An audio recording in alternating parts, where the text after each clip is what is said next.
Hello student, রীতি ক্লাসরুমে তোমাদের সবাইকে স্বাগত। আজকে তোমাদেরকে দেখাবো ষষ্ঠ শ্রেণীর বাংলা বিষয়ে মডেল কোশ্চেন নাম্বার 4 নাম্বার সেটটি। একের এক দাগ চিঠি পেলুম হবে লাল মোরগের ভোর জাগানো সুর ভরা। একের দুই দূরে দূরে গ্রাম 10-12 খানি, মাঝে একখানি হাট। একের তিন পিঁপড়ে কবিতাটির কবি হবে অমিয় চক্রবর্তী। একের চার এক যে ছিল ছোট্ট হলুদ বাঘ। একের 5 নবনীতা দেবসেনের প্রথম প্রকাশিত বই হবে প্রত্যয়। একের 6 ধানের সবথেকে বড় বন্ধু হলো বৃষ্টি। একের 7 দেয়াল চিত্র এঁকে থাকেন সাধারণত গ্রামের মেয়েরা। একের 8 সেই যে ড্যাশ থেকে ল্যাংড়া আম আনিয়েছিলাম, মনে নেই তোর, হবে ভাগলপুর।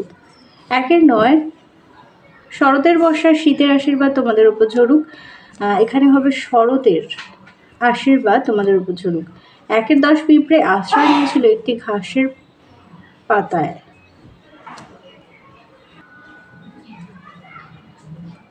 আর শুদ্ধ শব্দটি হবে গয়রফল আকার, হয় আকার, অন্তস্থ মধ্যাহ্ন।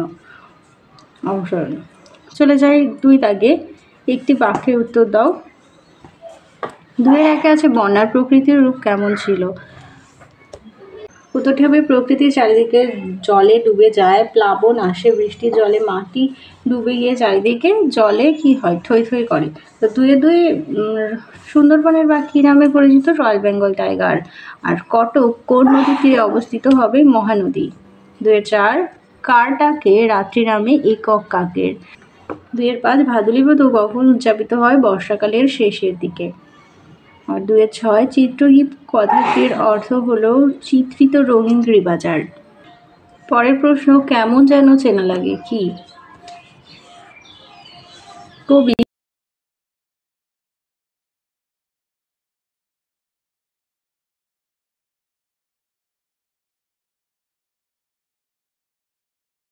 লেগেছে। পরের প্রশ্ন দেখো, দেয়াল চিত্র অঙ্কনের মূল উপাদান কি?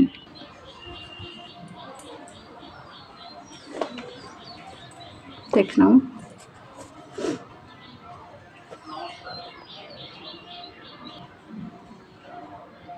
9-এ আছে এদেশের যত পালা পার্বণ, এইসব আনন্দ সবকিছুরই মূল্যে রয়েছে চাষবাস, এর কারণ কি?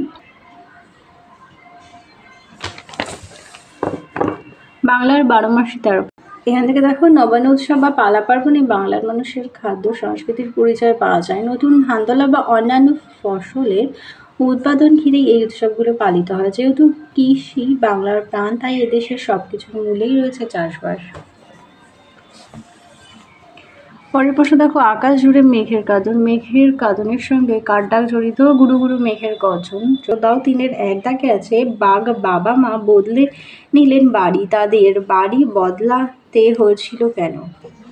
তো যেহেতু এটা 3 নম্বরের, এখান থেকে লিখবে যে ছোট্ট বাঘের স্বাদ হয় কাকটা ধরে খিদে দূর করবে। এই ভাবেই যেই না বাঘ ছানা গর্তে থাবা ঢুকিয়েছে, অমনি কাকড়া দাঁড়া দিয়ে থাবা চেপে ধরেছে, যন্ত্রণায় কেঁদে উঠেছে সেই বাঘের ছানা। বাঘ বাবা তখন তাকে উদ্ধার করেছে। এরপর খিদের জ্বালায় ছোট্ট বাঘ কাদায় নেমে মিনি মৎস্য ধরতে যায়, কিন্তু সন্তানেরই আচরণে বাঘ জননী লজ্জা পায়। জননী ছোট্ট বাঘকে বলে, ভোদররা এমনভাবে মাছ ধরে, বাঘের পক্ষে এমন কাজ সম্মানের নয়। কিন্তু ছানার কষ্ট দেখে বাঘ জননীর কষ্ট হয়, সে সন্তানের দুঃখ সহ্য করতে পারে না। সেই সময় বাবা মা তাদের সন্তানকে পাখিরালয় থেকে নিয়ে চলে যায় সজনেখোলায়। তারপর থেকেই তারা সেখানেই স্থায়ীভাবে থেকে যায়। এই কারণেই বাঘেরা পাখিরালয় আর কোনোদিনও আসা হয়নি। এই কারণেই বাঘেরা পাখিরালয়ে আর কখনো যায়নি। পরের প্রশ্ন দেখো, মাটির বুকে যারাই আছি এই দুদিনের ঘরে, দুদিনের ঘর ও মাটির বুকে থাকার ধারণাটি ব্যাখ্যা করো।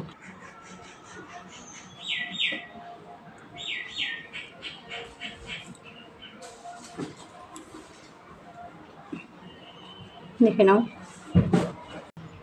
3-এর 2 অসহায় শিশু এর দ্বারা গরমে থাকে, আরাম পায়। শিশুটিকে কিভাবে সে গরম ও আরাম লাভ করে?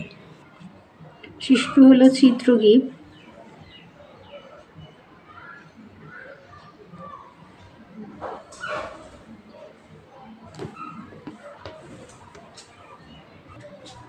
তো চিত্রকীপের বাবা মা দুজন, এখান থেকে দেখো চিত্রকীপের বাবা মা দুজনই চিত্রকীপকে পরম স্নেহে জড়িয়ে থাকতো।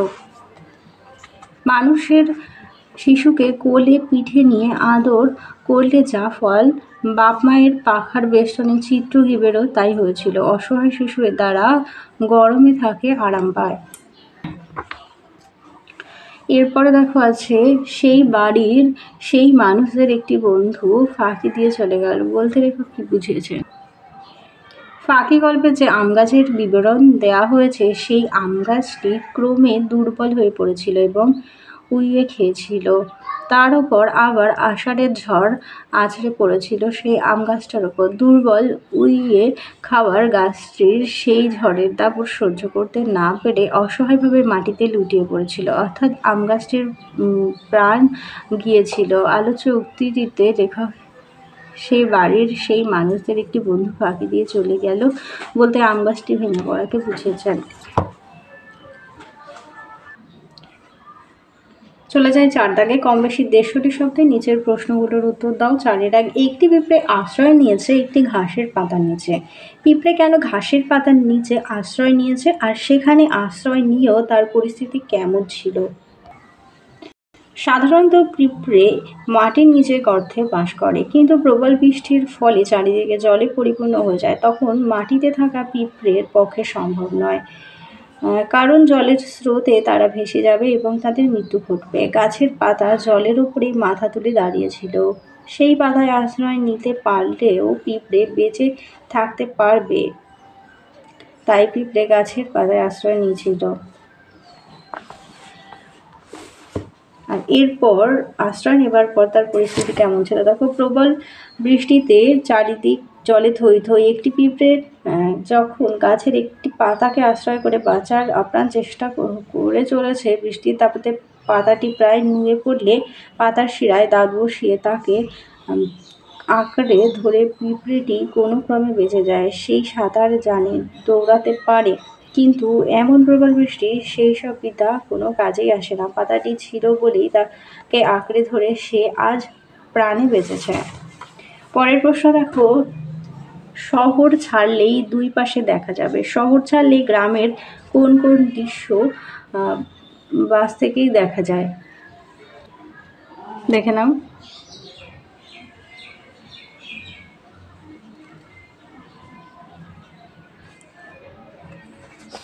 পরের প্রশ্ন দেখো। হাট কবিতা অনুসারে দিবসে ও সন্ধ্যার হাটের চিত্র বর্ণনা দাও।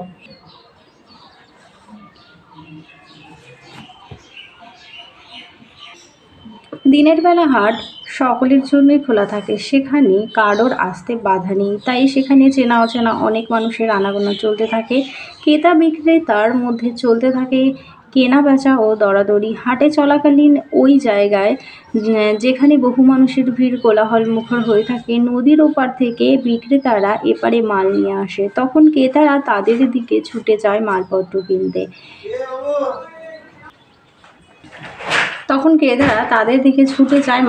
কিনতে। বিকেলবেলায় হাট ভাঙার পর সবাই সারাদিনের হিসাব মেলায়, কেউ লাভের আনন্দে গাঁটে কড়ি বাঁধে। এই ছিল দিবসের।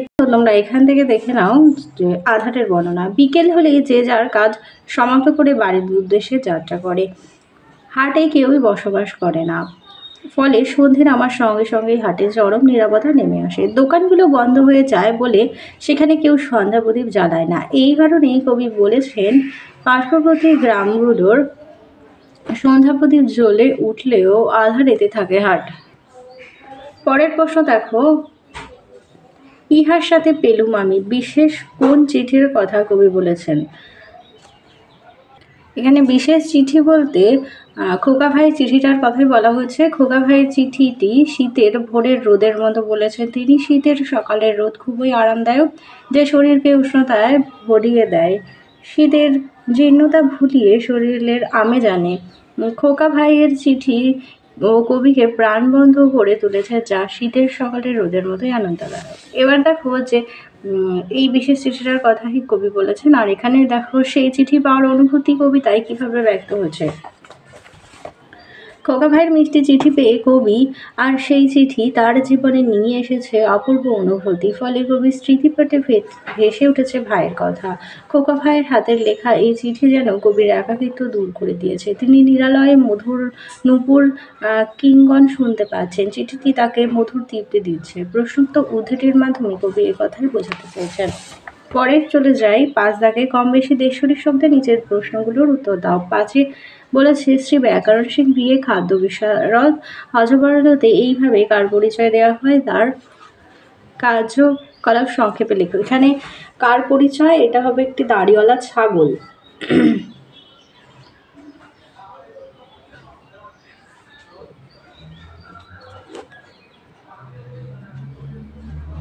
এবার দেখে নাও তার কার্যকলাপ। এখান থেকে দেখে নাও। পয়সা পেয়ে কাকের মহাফুর্তি।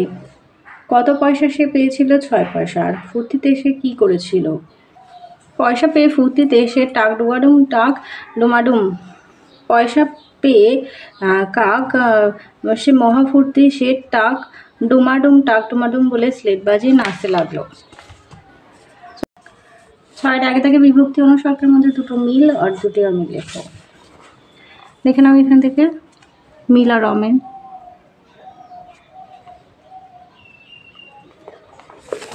এরপরে রয়েছে অনুসর্গ উপসর্গের মধ্যে দুটি পার্থক্য।